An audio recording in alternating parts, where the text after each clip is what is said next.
The human species have been self-sustaining for most of its existence on Earth.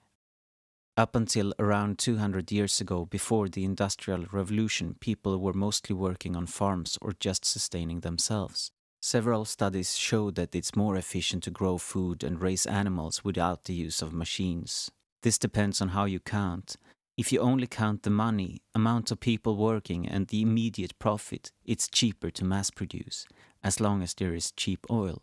But if you count the land area needed, and all the negative consequences of industrial agriculture, it's more efficient to produce food on a small scale. And the consequences of pollution, genocide, ecocide, and all the rest would be a memory of the past if we downsized. Everybody can't work as an IT guy, economist, or a file clerk full time. Some are able to live cheap because others are doing the dirty work, stealing the resources needed and working their asses off, usually with the assistance of polluting machines.